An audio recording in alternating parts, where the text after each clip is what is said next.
Hey, ladies and gentlemen, welcome to another episode of Explode Your Expert Business Show. And today I'm here with my good friend, Chris Cebollero. How you doing?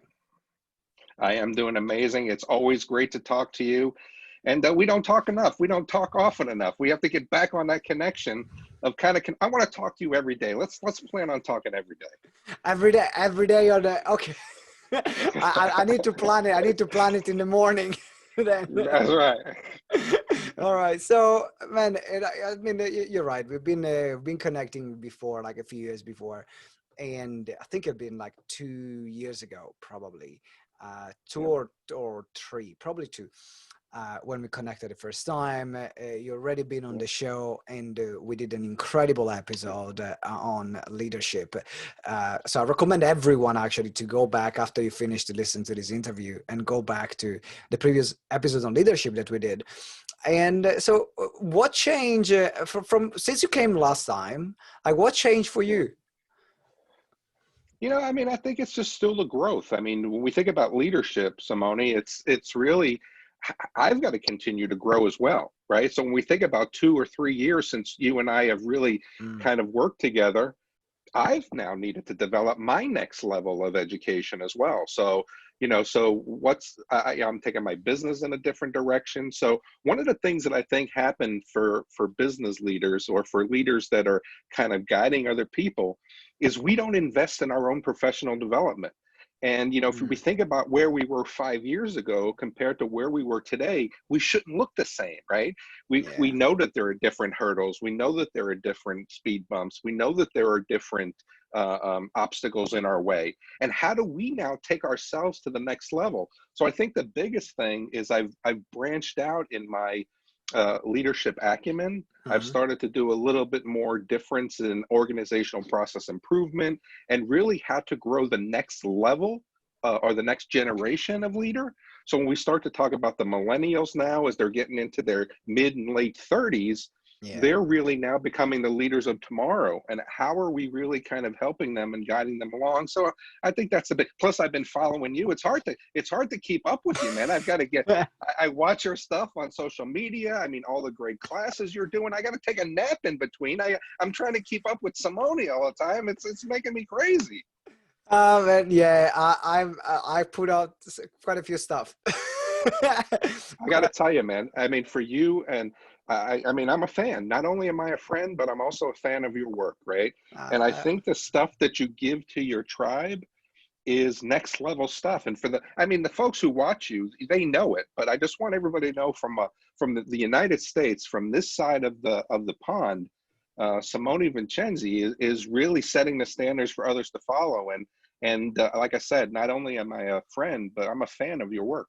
I appreciate it. It means a lot because there is a lot of work which is put Yep. behind the scene, and I think that when we are on the same side, like I know the work you're putting out behind the scene, you know the work that I put out behind the scene, and there is that mutual respect on Right. you know what it takes to do it.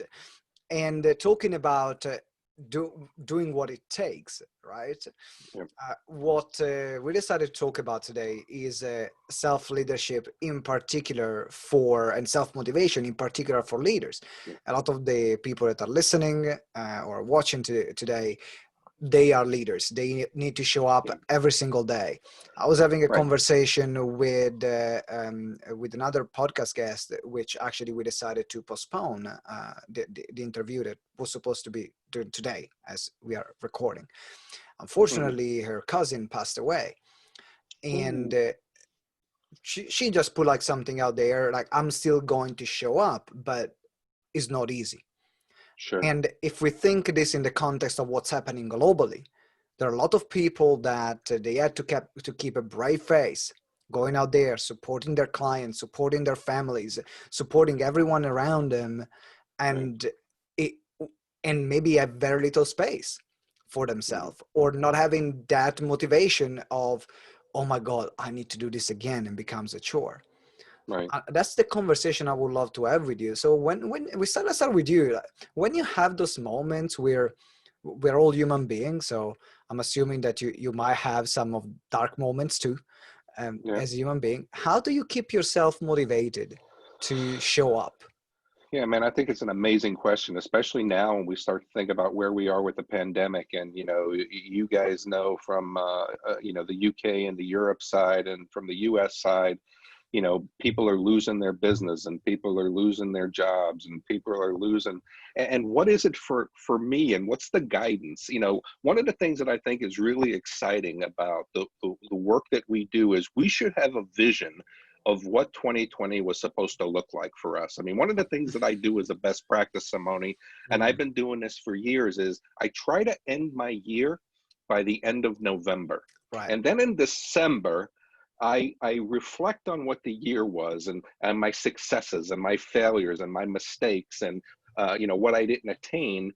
And then I write the goals for the next year, and come January 1st, I take December to do that. January 1st, I start 2020, and I now work the new goals that are happening. All right. One of the things that I think is important for us as leaders, as business owners, as entrepreneurs, as workers, as influencers, is we need to have a vision of where we're going, because otherwise it's just the days turns to weeks, and the weeks turns to months, and the months turns to years, and we haven't gotten anywhere. People will say all the time, and I'm going to babble a little bit, but people will say all the time, Simone, where did 2019 go? I don't know where it went. It went so fast.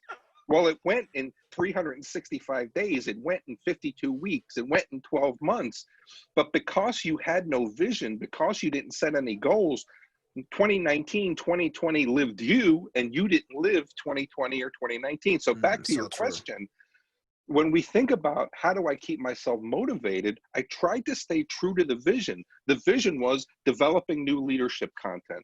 The vision was bringing myself to the next level of my education. The vision was creating a new book that I wanted out by October of this year, creating a masterclass, a 12-week masterclass on self-mastery and how to get into developing more confidence, so on and so forth. So as the challenges started to work, where we're losing clients and losing customers and losing business, the vision still has to be there. And you've got to be true to the vision and make sure that you complete the year with the heights that you wanted to. Again, we have to be able to live the year and not let the year live us. This is so powerful. And, there are a lot of people, going back to what you said, something that you said at the beginning, you end your year in November. Well, a lot of people will end their year in December and use January for planning, and the year has already started. So what you're doing, you're like being already a month ahead from a lot of others. And I think that's mentally makes a different things, because there is a new beginning, and when you are starting something, this new energy that happens in the first of the year, you're already ready to take action, instead of what am I going to do? That's what am I going to do, and using that as a reflective time. And I've been doing that for about 15 years now, and but because to me it's really important that we have a vision of what 2020 looks like. Every year I set an amount of money I want to make. Every year I set, different short-term goals, long-term goals. And throughout the year, for us to be successful as leaders, as business owners, as entrepreneurs, we've got to know where we're heading. And, if we don't know where we're going, we're already there. We don't have to do anything. And I think that that's where the challenge comes in. So you started your year, your vision, and you put your vision out in November 2019. Was your vision predicting a pandemic, just out of curiosity, and all the riots? No, it wasn't. No pandemic. No, it wasn't adding 10 pounds. It wasn't part of the vision, but but you have to, but those are the obstacles. Those are the speed bumps, what else I wasn't predicting? I wasn't predicting losing clients and customers, right? I mean, as we now start to think about people losing their job, they don't need people like us. We're still here and we're still influencing, but that wasn't a plan. So how do I adjust my plan now? I said earlier that I set an amount of money that I want to make every year. Well, I know I'm not going to hit that this year, and I shouldn't be doing that, because everybody needs to worry about making the ends meet and feeding their families and so on and so forth, right? But we've got to be able now that those are the speed bumps, those are the challenges, those are the failures. It just so happens that the riots and the disobedience, and that's a speed bump, and the COVID-19, that's a speed bump. but we have to be true and we have to continue to grind. It's easy for me to sit at home and with my pillow and my blanket and just be sleeping all the time, or we use this opportunity to be as successful as we can be. And for everybody out there that's listening to this, you have to be able to know that the year isn't going to stay this way. Yeah. Even if we get to the end of the year and the COVID-19 virus is still, getting to our friends and getting to our peers, we still have to be able to come out on the other side. And we don't know how strong we are until our back is against the wall and we stay two-fisted till the very end and we fight through it. So how do you then stay true to your vision? Because you mentioned something really important. You develop your vision, and everything else that happens in the way is a speed bump for you to reach, that isn't in the way for you to reach that vision. There are speed bumps and speed bumps, right? There are some speed bumps that sometimes they feel like climbing a mountain. And there are some speed bumps that they're like, oh, okay, I can pass it quite easier. So either yourself or something that you did for your clients, what can you do? What can people do to stay true to their vision in this moment where is the most difficult thing to do? Yeah. And I think that that's a really good question. Sometimes you've got to use an American football term. You got to fall back and you got to punt, right? And then you got to give the ball back, right? And when this happened, I mean, I think you and I, when we first talked, you do something like 220 events a year or something. You speak, over 200 times a year, which is crazy. Again, I got to keep up with Simone, right? But how are we doing that now? We're not going to conferences anymore. We're not going to events. We're not having people come face to face. So now when we think about that as an obstacle and being true to the vision, I usually speak about 100 times per year. Well, I probably now will speak about 70 or 60 times per year by the time it's over. But instead of it being face to face now, I had to change the platform to do it virtually. And you just kind of change your processes a little bit. So what is the ultimate vision? I want to write another book this year. So I'm still writing that book. Again, the masterclass I wanted to create, it's taken me the whole year to create a 12-week course. I've got to continue through that process because at the end of it, I have to be true to myself. I have to be true to my self-development. I've got to be true to the people who I inspire and who I motivate. There are people that are still following us, Simone, and they need us now more than ever for inspiration and motivation and to help them stay self-motivated. And if we give up, then we fail the people who need us the most, and we got to make sure that we stay on top of that. It is really important, and I think we are but not just in this industry, but globally, we tend to inspire each other. We look at someone else, they show up, they give us permission to show up, or they give us sometimes permission, sometimes that kick in the ass to play a bigger game, or forget or just like change the focus. Instead of thinking about the problem, thinking about, as you mentioned, the things that you can create, writing the book, creating the course, doing the online presentation, and so on. So and I think that that's really important. And you talk about that people, they invite us to show up, but we want to be able to make certain that we're able to just continue to be the inspiration for the people. Sometimes it's envy, right? I got to tell you, man, 200 events per year. I mean, not only am I a friend, but I'm a fan, but it makes me want to do better in my business when I watch people like you, right? And hopefully that's what we're doing. I think that's exactly, and that's why we are having the show. That's why you have your show. That's why you have your books, and to give someone else that extra edge. Because I think we all need it. We all need it. There are those moments where we can just like be comfortable in what we create, and then thinking it's gonna last forever. I don't know if you've ever been there. It's like, oh, this is going great. It's gonna last forever, and then 2 months down the line, it's falling apart. But we've got to be prepared for that. We've got to be, and again, the year isn't going to go. Every year isn't going to go as you planned it.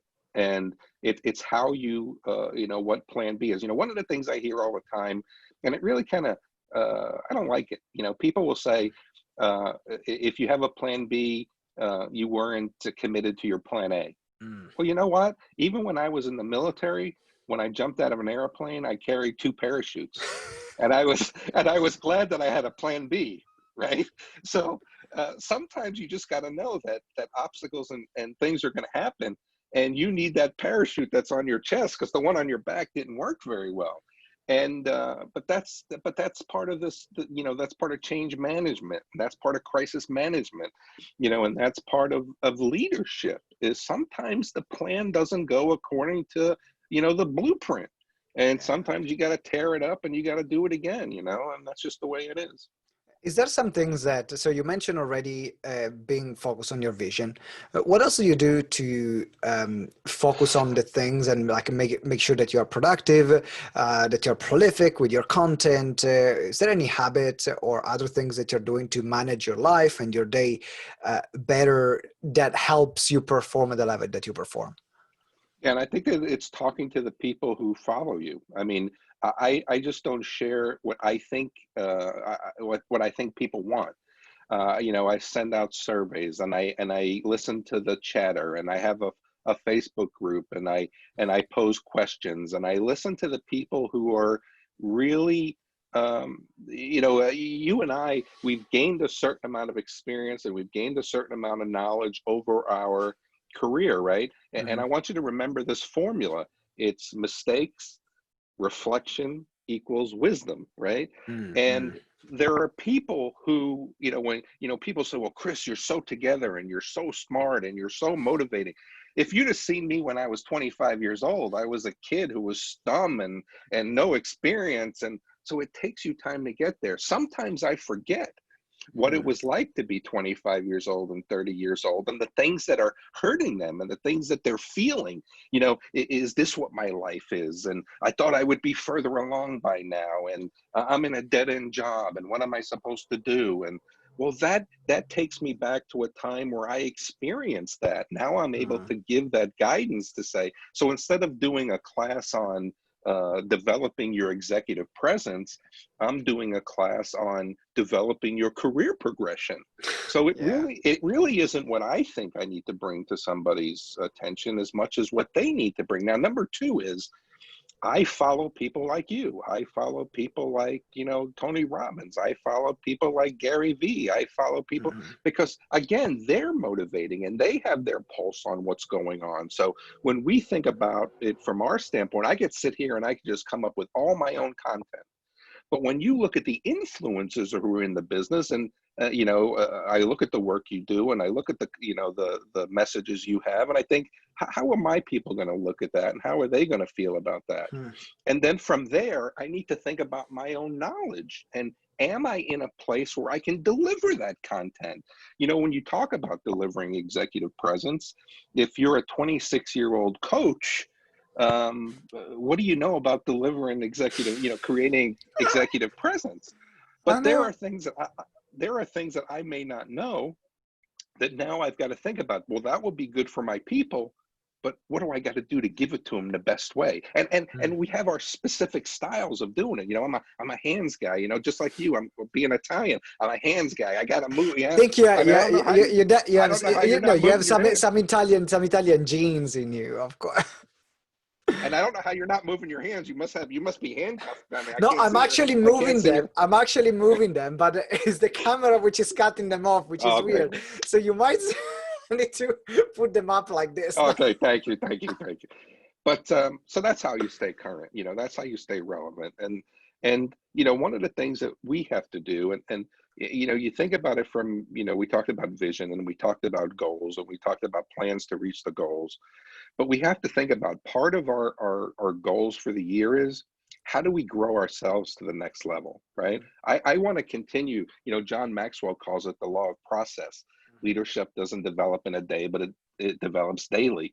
And every year I want to grow. You know, it's funny, my daughter is 23 years old. Mhm. She just graduated from college with a psychology degree, and she wants to take a master's degree program, and she wants to do like human resources management or Yeah. organizational leadership. And I said to her, I said, well, how about if I take the class with you? Let's do it together, you know? And she goes, well, why would you do that? Why would you want to go to school for another 2 years? And and put yourself in another debt of college and university. And I said, because I'm not like you. I'm not doing it because I have to do it. I'm doing it because I want to I want to learn the do it. Yeah, material. for And she's like, her. well, what do you mean? Yeah. What do you mean you want to learn it? That would be so cool, though. I That think would be. so. I think she's a little intimidated. And I'm It's trying to like talk her I, into it, but I don't want to go to college with my, like, I don't I don't want to take my master or my degree with my dad. I want to go yeah, there, have fun, not be.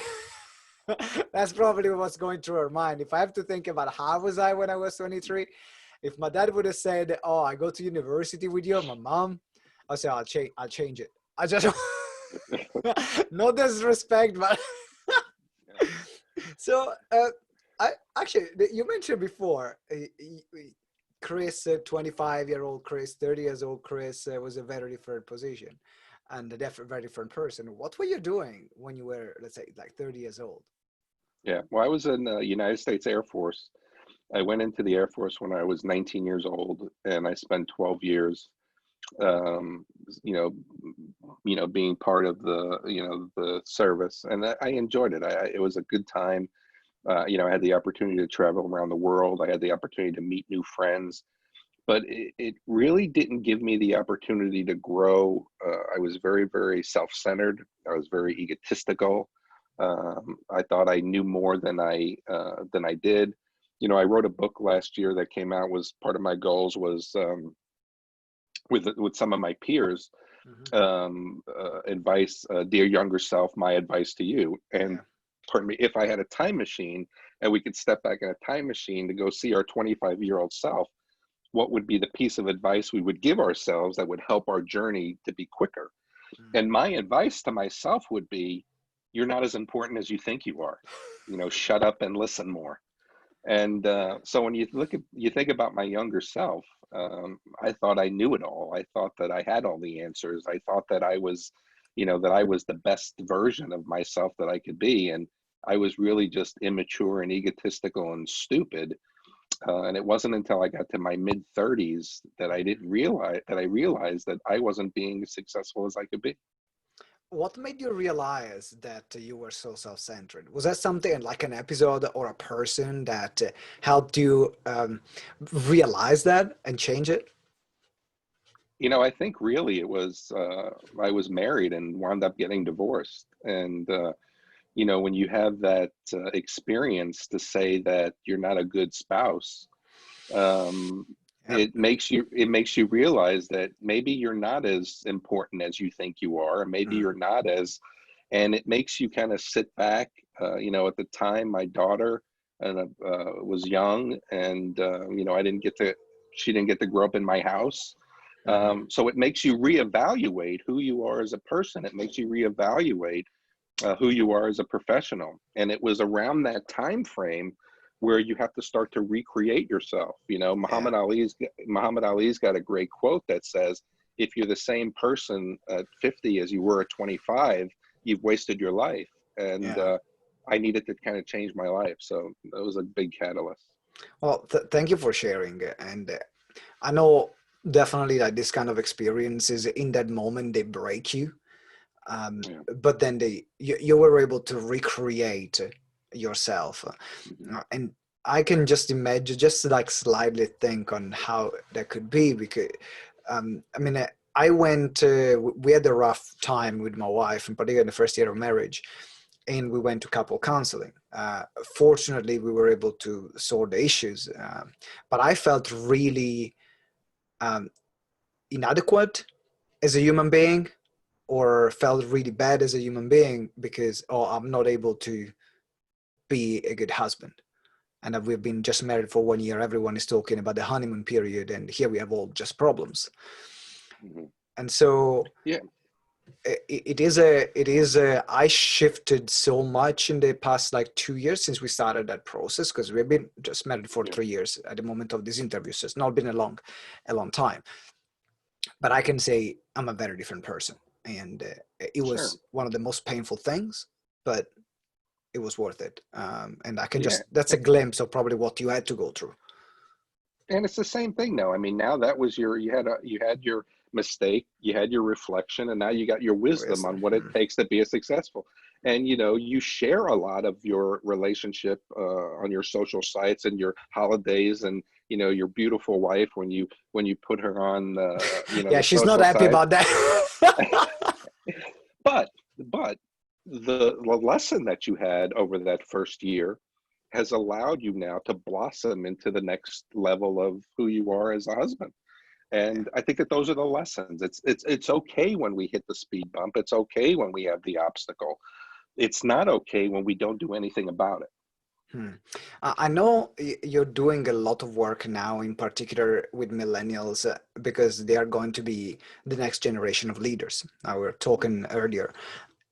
What do you see in particular from your standpoint, that millennials, either as a generation or if you want to go a bit more specific in a case-by-case scenario, they would have to improve or to have in order to become effective leaders?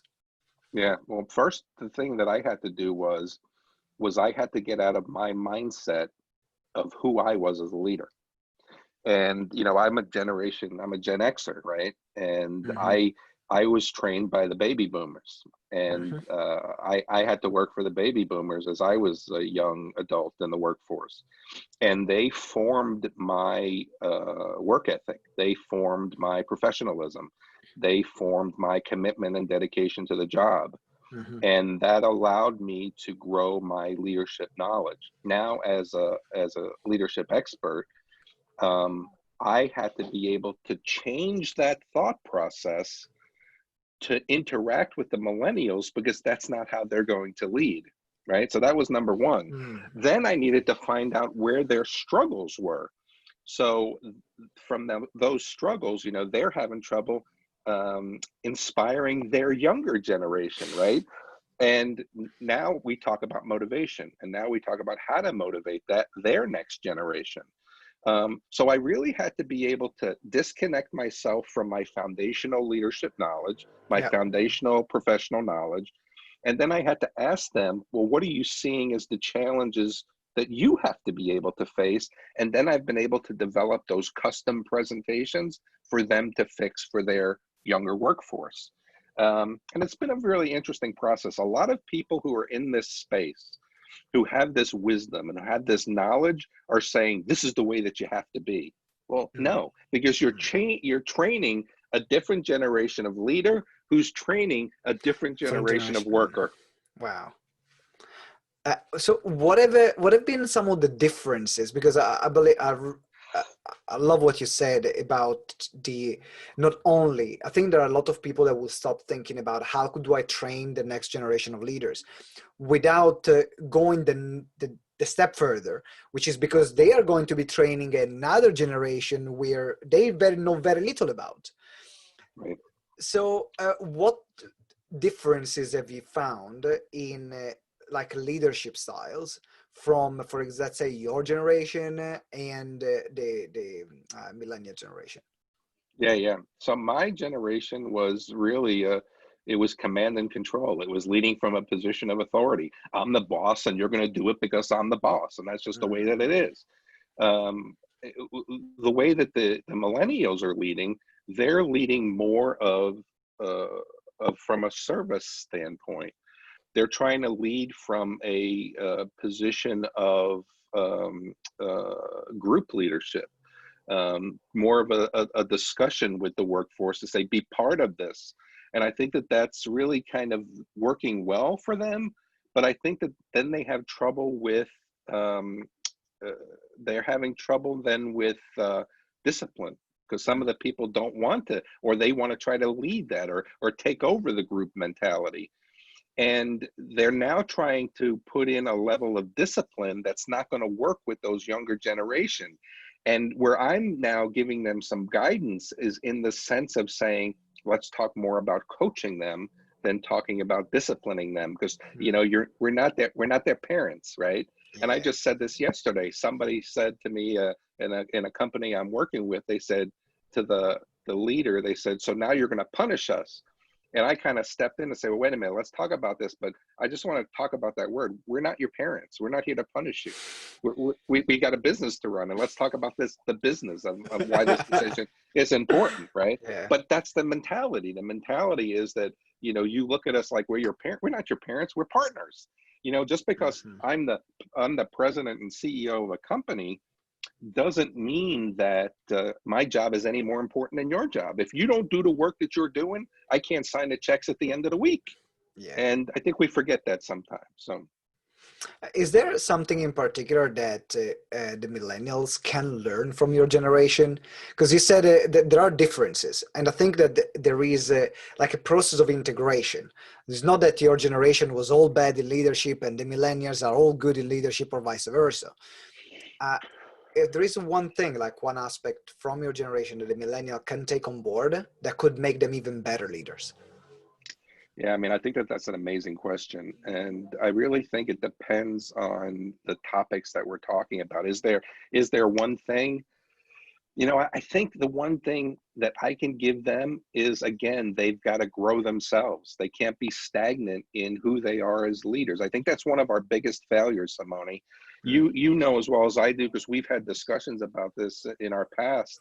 Self-leadership is very, very hard, and it's very overlooked. Self-motivation, it's another thing. I got to get up and motivate myself every day. I've got to make sure that I'm setting the standard for others to follow. I got to make sure that I'm the role model to those people. So I think that that's the one thing that has to be consistent across the generational leaders, is that we've got to be able to be self-motivating, and we've got to be able to think about how are we growing ourselves, and when's the last time you read a book, or when's the last time you went to a conference, or people are watching this podcast for a reason. They're watching this video cast for a reason. And hopefully it's not the fact that we give them knowledge, Simone. We've got to be able to inspire them to take action with the information that we share with them. And I want to challenge the people who are listening to this. If you don't have a goal, right now we're talking about June, we're in 6 months, the 6th month. We've got 6 months till the end of the year. Give yourself a goal for the next 3 months, and then give yourself a goal for the 3 months after that. So give yourself a 3-month goal, give yourself a 6-month goal, and I'm going to give you a specific topic.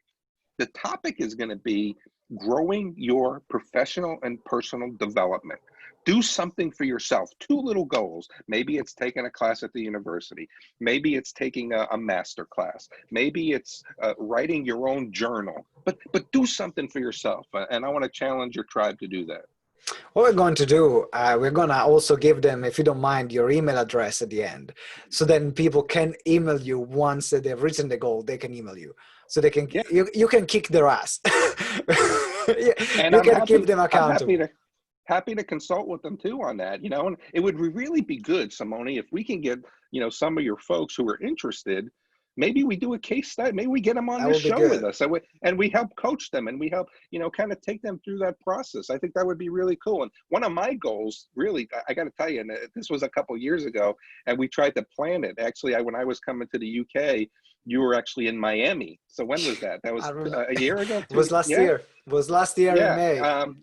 I want to be able to come out there to UK and do some classes for you guys, and kind of speak to your people. So, it's one of the goals that I want to do. But with that said, let's get some of the people who are interested. They can shoot me an email, and let's collaborate on that. Maybe we could do a little get together and do a little 3-way coaching on this. But we want to be able to make certain that we can grow as people, we can grow as leaders, and we just need to make sure that we keep our hands in the pie to do that. Absolutely. So everyone, 2 goals, okay? One for your personal and one for your professional development. What are you going to do for yourself for the next 90 days? And then you have another 90 days. You got 6 months. We got 6 months. We're going to make this count. And it is in particular a time in history. It came in the conversation. It started coming in the conversation we were having with Chris. A time in history where there is a period like this is great for reinventing yourself. It's great for creating the new you, to upgrading who you are, because we are going to be living in probably a different world in which we were living before. a different situation. It might be a different economy, different rules, different ways of engaging with each other. And so those changes are going to happen. How equipped are you to be able to be focused on your vision and keep going with your goals? And that's why investing in yourself and your development is really important. What are you working on at the moment, Chris? What kind of projects? So you mentioned you have a few projects going on. Tell us a bit more about what you're working on. Yeah, so I'm trying to develop, I talked about this, I think that self-motivation, self-confidence, self-esteem, developing kind of this class on bringing people out of their comfort zone, out of their shell. Because one of the things that I've come across a lot lately in my coaching clients is their feeling, you said the word perfectly a few minutes ago, inadequacy. And, even in this time of uncertainty, people are starting to be internalized. They're not interacting with their friends. They're not interacting with their peers. There's a little bit of stir crazy of people who are in the house. And, I saw the picture with you and your hair almost down to your back. I mean, you didn't get a haircut for so long. I don't know how you were living that way. But I've noticed that people are having problems with their own self-confidence, their own self-esteem. Mm-hmm. They don't know where their values are. They don't know where their beliefs are anymore. So I want to be able to develop this course, and I'm setting it up for 12 weeks, but it may be 6 weeks of 1 day a week. We do a webinar with this group. And then we are going to have homework assignments. We're going to kind of develop those homework assignments. I want to help individuals create their individual vision and really kind of prepare them. If I do this right, what I talked about earlier about my plan of ending in November and December in reflection and starting 2021, I want to be able to take this group as I develop this course into that process. So we're going to talk about developing self-confidence, self-esteem, your values. We're going to talk a little bit about negative self-talk, strengthening your subconscious mind.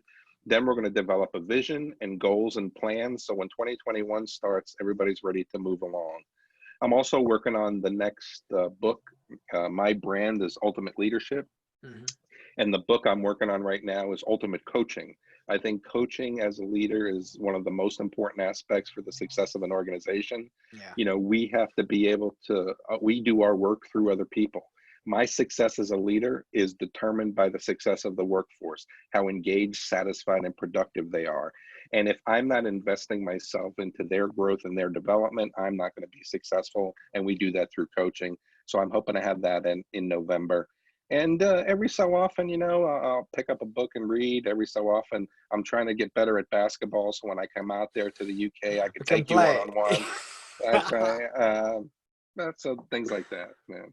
All right, that's brilliant. So if someone wants to reach out to you, learn more about your program, about your book, what's the best way? And also send you their goals that we have been discussing so far. What's the best way to reach out to you?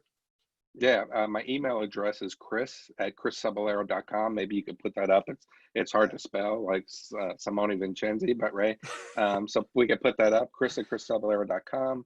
My website is chriscebollero.com. I got a podcast, the Ultimate Leadership Podcast. Go ahead and check it out online. And I'm on all the social sites, so go ahead and follow me. But send me your emails. I answer every email. I'm very honored to get them. I mean, who the heck am I that you want my advice, right? But I'm happy to give it. And I'm going to look forward to your goals too, Simone, so make sure you send them. All right, I gotta send them too now. So I'll send you the goals. Chris@chriscebollero.com. You will find that the link is in the show notes and in the description as well, depending on where you're watching or listening this episode. And make sure you reach out. I will highly recommend to subscribe to Chris' podcast. It is incredible. I've been listening to his show for years. I've been a guest on the show. I highly recommend it, in particular because even if you think, well, but I'm not teaching leadership, that's fine. You don't have to teach leadership to be a good leader. Because at the end of the day, leadership is a skill that you need, whether you are with your family, whether you are with your friends, whether you are with in your work, with your clients. So I highly, highly recommend to subscribe to the show, listen to the episodes, listen to what Chris and the other guests have to say, because then that might be one of the things that you're doing to build your development, right? You listen to Chris' podcast, and then that's one of the gold thing. Done. All right, Chris, thank you very much for being on the show. I really appreciate it. My honor. And I'm welcome to come anytime you need me. I'm coming back. All right. Oh, we're definitely going to arrange. I will put something out there to arrange like the 3-way coaching call. I think that'd be awesome. We've never done something like this on the show. I think it would be brilliant. So I'll think it'd be cool. Put something out there, see who's interested, and we'll make that happen. Make sure you reach out to Chris, and thank you again for watching. Thank you again for listening. I'm looking forward to seeing you to the next episode of Explode Your Expert Business Show. And remember that together we grow exponentially. Ciao.